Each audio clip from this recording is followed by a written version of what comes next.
Terima kasih pemirsa, Anda masih bersama kami dalam Expose Academy UMS. Dan walaupun ini segmen terakhir, tapi masih ada beberapa pembahasan yang sangat menarik yang mungkin sayang kalau Anda tinggal kemana-mana. Dan sekali lagi untuk Anda yang ingin bergabung, kita masih membuka line telepon untuk Anda 02718575555. Kalau tadi ada mungkin bidang akademik, selain itu pastinya mahasiswa berprestasi tidak hanya di bidang itu. Mungkin saya tanya ke Pak Suryadi ya, tentang persiapan untuk Pekan Olahraga Mahasiswa Nasional dan juga Pekan Seni Mahasiswa Nasional, seperti apa persiapannya? Terima kasih. Dan pada para pengusaha yang kami hormati di rumah, perlu saya sampaikan dulu sebelumnya Bu, ada Pomnas dan Peksiminas, karena kita posisinya ada di UMS itu ada dua kaki di kanan kiri. Pomnas tingkat Dikti dan Pomnas tingkat Muhammadiyah. Jadi bulan Mei ini kita memang betul-betul terkuras habis kegiatan mahasiswa karena kita harus mengirim Pomnas yang tingkat Dikti pada akhir Mei. Di pertengahan Mei ini kita sudah harus mengirim yang tingkat Muhammadiyah di Cirebon. Jadi nanti dalam bulan Mei itu kita mengirim di Cirebon, kita siapkan yang di tingkat Jawa Tengah dan lain Surakarta. Jadi kalau bicara Pomnas, insya Allah kita sudah siapkan semuanya, baik yang untuk persiapan di tingkat Muhammadiyah maupun tingkat Dikti. Sedangkan Peksiminas, besok pagi, mulai malam hari ini kita sudah adakan seleksi penampilan beberapa teman di parade teater dan nanti akan kita siapkan untuk dikirim ke Cirebon itu. Jadi untuk Peksiminas sudah kita siapkan sekalian gitu. Oke, dan diselenggarakannya kapan untuk Pomnasnya? Kemudian untuk ini Pomnas dimulai dari Rayon Surakarta, dimulai bulan Mei ini, terus nanti ada di tingkat Jawa Tengah di provinsi, ada bulan Juni dan September nanti kita ada di Sekuala Aceh. Itu untuk Pomnasnya.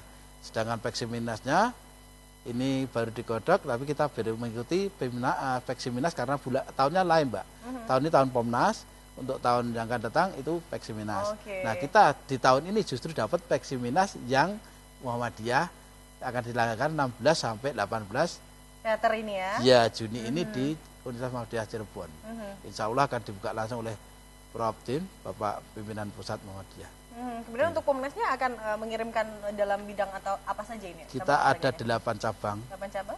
Ada voli, futsal, ada pencak silat, ada karate, ada catur, dan yang lebih menarik lagi ada Mbak namanya, sepak bola, biasanya agak geng gitu. Dan kemudian kalau untuk Pomnasnya sendiri, prestasi yang sudah diraih apa saja nih Pak? Kalau mungkin bisa disebutkan yang paling menonjol sekali. Ya, alhamdulillah kalau tahun-tahun kemarin, ya kita memang bicara kita masih taraf Jawa Tengah, Pak. Di Pomnas kita hanya 2, ada futsal dan ada kemarin silat. Dan tahun ini Tapak Suci, ini belum pulang, Pak. Tim yang akan kita siapkan di Pomnas, anaknya itu masih belum pulang, sekarang di Belgia. Main silat internasional di Belgia. Padahal itu insya Allah pulang minggu depan terus langsung kita persiapkan untuk main lagi di ini itu. Tanya kalau kita membahas tentang Universitas Muhammadiyah Surakarta ini, mahasiswanya nggak ada yang mungkin nggak berprestasi, dan berprestasi semua ya pemirsa ya. Dan tentang tadi yang sudah disebutkan di awal oleh Prof. Wahyudin juga ada yang namanya beasiswa. Mungkin kita langsung ke pakarnya beasiswa nih. Ada Pak Yuri. Pak Yuri, kalau seperti apa beasiswanya atau mungkin macamnya apa saja dan kira-kira yang paling diminati oleh mahasiswa yang mana ya? Terima kasih Mbak. Banyak sekali macam beasiswa di UMS. Baik bersumber dari dalam UMS sendiri maupun dari luar. Untuk dari luar seperti dari Dikti itu macamnya juga banyak, ada PPA, BBM, kemudian ada beasiswa unggulan, bidik misi, kemudian dari Toyota dan Astra dan lain sebagainya. Kalau di total kisarannya itu miliaran rupiah Mbak untuk per tahunnya. Tentunya juta, tapi miliar ya. Tentunya yang paling menarik mahasiswa adalah yang nominalnya besar. Tapi tadi ada ya yang ada salah itu Mbak Ayu Khoriatul itu penerima beasiswa unggulan kayaknya. Ya. Hati-hati berarti ya nanti ya kalau yang paling banyak soalnya. Ini dia nggak bayar karena dia uang kuliah tidak bayar, kemudian uang buku dan sebagainya, maka dia memperoleh kapasitas itu. Bangga sekali sebagai orang tuanya dan juga sebagai Ayu juga di UMS, bangga juga. Kita boleh tanya sama Ayu pemirsa ya? Monggo. Oke, saya pengen bertanya ke Ayu dulu nih pemirsa yang di rumah, mungkin juga penasaran pertama kali apakah memang Ayu memilih UMS atau gimana ceritanya, kemudian dengan sudah bergabung di UMS apa yang dirasakan atau seperti apa mungkin rasanya bisa berada di universitas yang juga turut mendukung mahasiswanya untuk berprestasi. Silakan Ayu. Ya, terima kasih Dani atas kesempatannya untuk berbicara di sini. Saya dari tadi pingin bergabung juga gitu dengan bapak-bapak dan ibu yang ada di depan. Jadi pertama kali masuk UMS itu karena memang jurusan yang saya ambil, kesehatan masyarakat itu belum banyak universitas yang punya. Dan yang punya di daerah Jawa Tengah itu hanya di UMS yang paling besar. Jadi yang langsung pandangan mata saya hanya UMS, tidak ada pilihan memang lain. dari gitu. awal ya pengen banget di UMS. Oke. Iya. Kemudian setelah masuk di semester awal ada informasi beasiswa unggulan dan persyaratannya sangat mudah sekali. Cukup mengumpulkan semua sertifikat yang sudah pernah diraih di SMA, terus surat keterangan lulus dan raport. Kemudian diseleksi. 2 minggu atau 3 minggu setelahnya ada pengumuman dan akhirnya lolos. Dan di situ sungguh luar biasa karena rewardnya full beasiswa. Jadi dari semester awal sampai saya lulus, kapanpun saya lulus itu dapat. Kemudian buku seperti yang tadi sudah disampaikan, buku, kemudian praktikum, apalagi di kesehatan itu praktikumnya banyak sekali. Jadi butuh dana besar juga dan itu di cover semuanya. Keren ya, Universitas Muhammadiyah Surakarta. Oke, satu lagi deh pertanyaan untuk Ayu. Karena Ayu ini adalah juara 1 mahasiswa berprestasi Kopertis wilayah 6 Jawa Tengah 2015. Ini kan nanti akan ada seleksi nasional, betul ya? Betul Persiapannya tadi sudah disebutkan, tapi dari segi Ayu sendiri mungkin persiapannya apa saja lagi mungkin yang ingin disampaikan?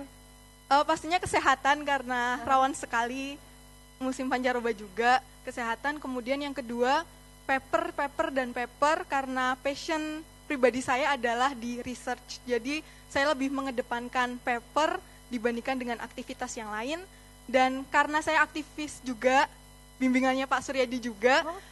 Untuk sementara, saya bimbingannya Pak Suryadi juga. Untuk sementara waktu saya meng-off-kan dulu kegiatan organisasi saya untuk persiapan ini Mawapres nasional. Terakhir lagi sebelum terakhir lagi, tadi sudah terakhir tapi ini yang paling terakhir. Apa yang ingin disampaikan untuk Universitas Muhammadiyah Surakarta dari Ayu? Ya tetap memperjuangkan apa yang dicita-citakan karena contohnya guru besar saya Bu Lazim itu juga punya cita-cita yang amat sangat tinggi, bahkan membimbing saya sampai detik ini di proses Mawapres nasional. Saya yakin bahwa semua dosen, semua guru besar yang ada di UMS punya banyak harapan untuk UMS, dia itu diperjuangkan gitu. Oke, tepuk tangan dong buat Ayu. Terima kasih Ayu, keren banget ya pemirsa. Sudah dicontohkan baru beberapa dan baru disampaikan oleh Ayu. Padahal kalau waktunya kita mungkin 3 jam atau 4 jam, kita nanti akan lebih banyak membahas lagi. Pengen tanya kepada mahasiswa-mahasiswa yang lain yang berprestasi juga yang di sini, tapi ternyata waktunya sudah hampir habis. Tapi saya ingin tanya lagi nih sebelum kita closing ke Prof lagi deh, Prof Ayudin.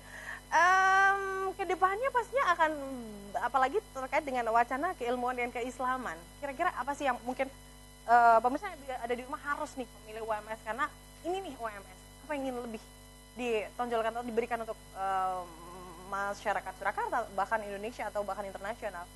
Ya, Islamic discourse itu menjadi filosofi UMS selain akademik atmosfer.